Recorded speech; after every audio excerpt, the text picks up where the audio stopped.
आप सबने इसके बारे में ज़रूर सुना होगा कि जो लिखा होता है वही होता है। तो आइए बात करते हैं इस बात के बारे में कि इस बात में कितनी सच्चाई है कि जो लिखा होता है वही होता है।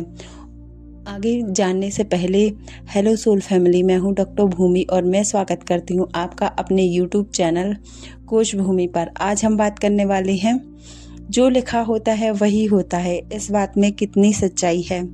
चलिए जानते हैं इसके बारे में। तो देखिए, हमारे वेदों में, हमारे पुराणों में, हमारे शास्त्रों में, यहाँ तक कि मोटिवेशनल किताबों में या हर जगह आपने जहाँ भी सुना होगा यही सब सुना होगा कि जो होता है, जो लिखा होता है वही होता है। क्या होता है इसका अर्थ? इस लाइन का मतलब होता क्या है कि जो लिखा होता है वही होता है? कौन लिखता है हमारी किस्मत? क्या लिखा होता है हमारे नसीब में? क्या आपने कभी जानने की कोशिश की? आइए इन्हीं सारे सवालों का जवाब मैं आज आपको देती हूँ। देखिए, कोई भी व्यक्ति है, चाहे मैं हूँ या आप हैं या कोई और अदर व्यक्ति है, जो वह अपने कर्मों के द्वारा लिखता है, वो स्वयं लिखता है, वही सब सारी चीज़ें उसकी ज़िंदगी में घटती हैं। देखिए, हमारी जो अभी प्रेजेंट लाइफ है वो हमारी पास्ट लाइफ के कर्मों से सिर्फ 10% अफेक्टेड होती है। 90% वो हमारे शब्दों, हमारे विचार, हमारे वाइब्रेशन और हमारी थॉट, इन सब से प्रभावित होकर हमारी 90% लाइफ बनती है। और इस लाइन का यही मतलब निकलता है कि मान लीजिए अगर आपकी ज़िंदगी में लॉ ऑफ अट्रैक्शन आ गया और आपने सही से इसको फॉलो किया, तब हम स्क्रिप्टिंग करते हैं तो हम अपनी लाइफ के बारे में जो भी स्टोरी लिखते हैं वो सच हो जाती है। क्योंकि हम अपनी लाइफ के बारे में जैसा लिखते हैं तो हमारे थॉट, हमारे विचार और हमारी बिलीव, हमारे एक्शन और हमारी यहाँ तक कि डेस्टिनी भी ऐसी ही हो जाती है। तो इसी बात को तोड़ मड़ोड़ कर या फिर इनडायरेक्टली ये बोला गया है कि जैसा लिखा होता है वैसा ही होता है। आइए जानते हैं इस बात के बारे में या इस लाइन के बारे में। हमें सिर्फ आधा अधूरा ही सच पता है या किसी व्यक्ति ने ऐसे ही बोल दिया होगा कि जो लिखा होता है वही होता है।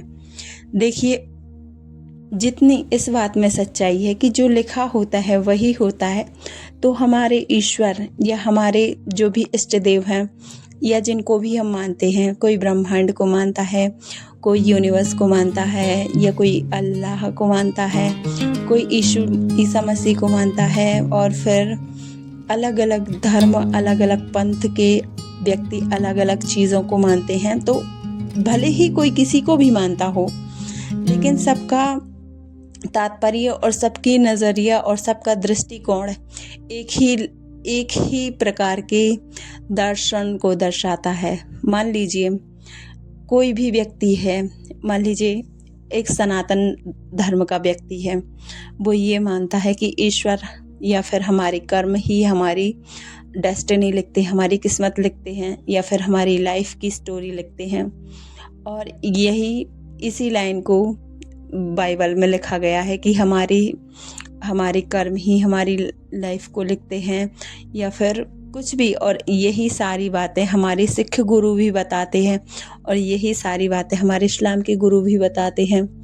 तो ये सारी बातें उतनी ही सच हैं जितनी कि हम और आप हैं, जितनी कि हमारी ज़िंदगी में सांस का महत्व है, यहाँ तक कि जितनी भी हमारी लाइफ में श्वास का महत्व है और जितनी भी हमारी ज़िंदगी में हर चीज़ का महत्व हो, चाहे रोटी, कपड़ा, मकान, ये हमारे जीवन की मूलभूत आवश्यकता हैं, वैसे ही हमारी आत्मा की भी कुछ मूलभूत आवश्यकताएं होती हैं। श्वास का सही लेना, प्राणायाम, और कुछ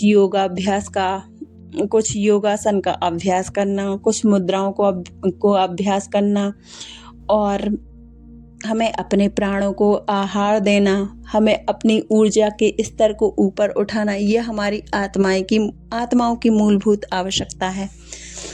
इसीलिए अगर आपको अपनी लाइफ में कुछ भी चाहिए या कैसा भी चाहिए, तो आपको अपनी लाइफ खुद डिज़ाइन करनी पड़ेगी, आपको खुद लिखना पड़ेगा।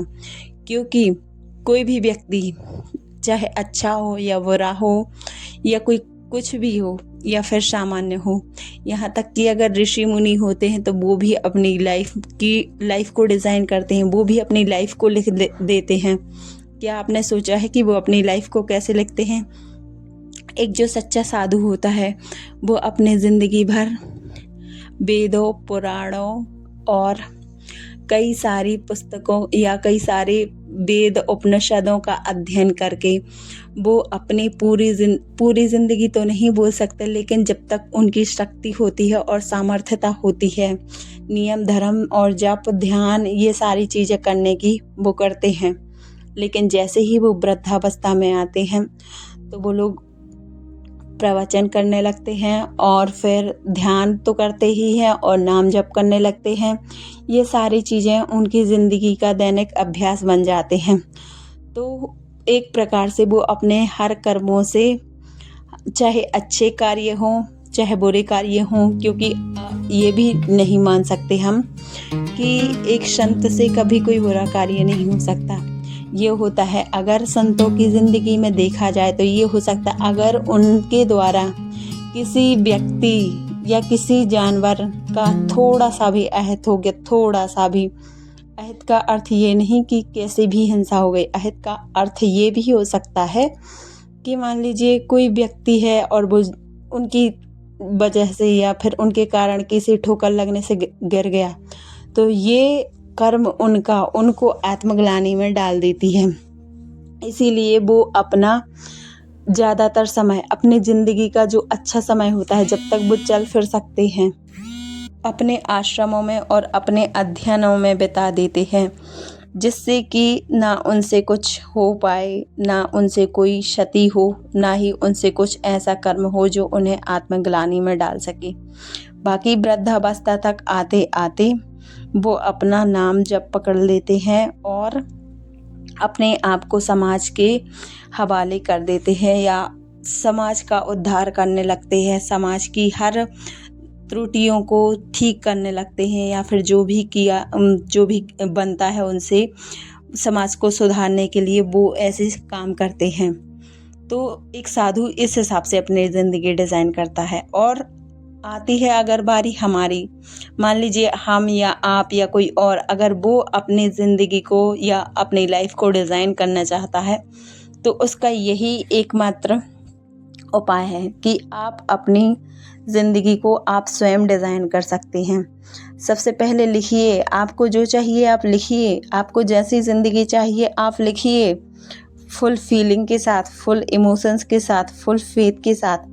आपको जैसा जो भी चाहिए आप लिख सकते हैं, क्योंकि ये बात तो आपने भी सुनी ही होगी। हमारा वीडियो आज इसी बात पर आधारित है कि जो आपको चाहिए या जैसा आपको चाहिए या जो भी ज़िंदगी आप अपने आप को बनाना चाहते हैं, आप लिखिए उसको। क्योंकि हमारा आज का वीडियो यही कहता है कि जो होता है, जो वही होता है जो लिखा होता है। तो क्यों ना हम अपनी लाइफ लिखें, क्यों ना हम अपने आप को बदलें, क्यों ना हम अपने विचार, अपनी भाषा और अपने एक्शंस को बदलें। देखिए, ये उतना ही सच है कि हमें मौके कई बार नहीं मिलते, हमें मौके बार बार नहीं मिलते, लेकिन कभी कभार जब हमारी लाइफ में हमें ईश्वर ऐसे मौके देता है कि हाँ, उस फेज़ में हम अपनी लाइफ को चेंज कर सकते हैं, तो हमें कर लेना चाहिए। क्योंकि ये गट फीलिंग्स सबके साथ होती हैं, ये सबके अंदर होती हैं कि जब अगर किसी को अच्छा मौका मिलता है तो सभी लोग मन में यही सोचते हैं कि हाँ, ये मौका सिर्फ मेरे लिए ही चल के आया है। तो उस हिसाब से अगर ये वीडियो किसी और के पास चल के जा रहा है तो ये मैं नहीं बोल रही हूँ, ना मैं सोच रही हूँ, यहाँ तक कि मैंने तो सोचा ही नहीं था कि मुझे किस टॉपिक पर वीडियो बनाना है। लेकिन जो ईश्वर होते हैं, जो भगवान होते हैं, वो अपना काम करवा ही लेते हैं। मेरे थ्रू अगर किसी को ये मैसेज मिलना होगा कि आप अपनी लाइफ को लिखो, डिज़ाइन करो, सब करो और अपने ज़िंदगी को अपने अनुसार बदलो, तो ये मेरा संदेश नहीं है, ये भगवान का संदेश है, ये आपके लिए ईश्वर का संदेश है कि आपको जो चाहिए आप बोलो, लिखो, और उसे इमेजिन करो और जाके अपनी ज़िंदगी को जी लो। उम्मीद है आपको यह वीडियो पसंद आई होगी। अगर आप चैनल पर नए हैं तो वीडियो को लाइक करें, शेयर करें और अपने दोस्तों में भी शेयर करें और चैनल को सब्सक्राइब करें और बेल आइकन ऑल पर प्रेस कर दें ताकि आने वाली वीडियो की लेटेस्ट अपडेट आपको मिल सके। और ऐसे ही और वीडियो देखने के लिए, इंफॉर्मेटिव वीडियो देखने के लिए आप मेरे चैनल पर विज़िट कर सकते हैं ताकि और भी आपके फ़ायदे पहुंचाने वाली वीडियो आपको मिल सके।